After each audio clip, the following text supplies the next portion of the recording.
नमस्कार। दुहाई देना या दुहाई करना एक बहुत लोकप्रिय मुहावरा है। पर क्या आपने कभी सोचा दुहाई शब्द का क्या अर्थ होता है? तो पहली व्याख्या विद्वानों ने इसकी की द्विधाकृत शब्द की। उन्होंने कहा कि द्विधाकृत मूल शब्द संस्कृत का जो है उसी का यह एक विकृत रूप है। इसका अर्थ होता है दो बार या दो टुकड़ों में कर देना। आमतौर पर शत्रु या किसी जानवर के पंजे के बीच फंसे होने की स्थिति में हम कुछ इसी तरह का भाव रखते हैं कि उसने काट कर मार कर हमारे दो हिस्से कर दिए, तो यह भाव उसमें लिया।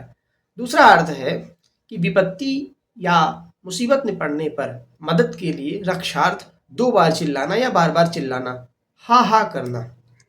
इसी भाव से जुड़ा हुआ ब्रज भाषा में एक मुहावरा चलता है, इसे कहते हैं हा हा खाना, हा हा चिल्लाना।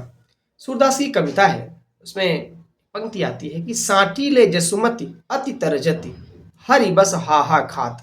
हाँ, जो हाहा है, हाहा खाना है, वह भी दुहाई देने के अर्थ में है। मध्यकाल में इस शब्द का अर्थ कुछ और व्यापक हुआ। कोई राजा जनसाधारण में अपनी कोई घोषणा करवाता था तो उसको राजा के नाम से दुहाई ही कहा जाता था, राजा की दुहाई है वगैरह। बाद में इस शब्द का और व्यापक अर्थ होता चला गया।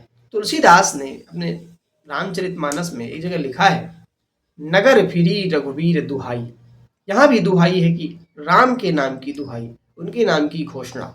इस प्रकार दुहाई का अर्थ मदद के लिए चिल्लाना भी है, किस यश का भी प्रतीक है, बलवान व्यक्ति का प्रतीक है, राजा की के द्वारा की गई घोषणाओं का भी यह प्रतीक है। इस प्रकार यह शब्द लगातार अपने अर्थ को बदलता चला गया है और व्यापक होता गया है।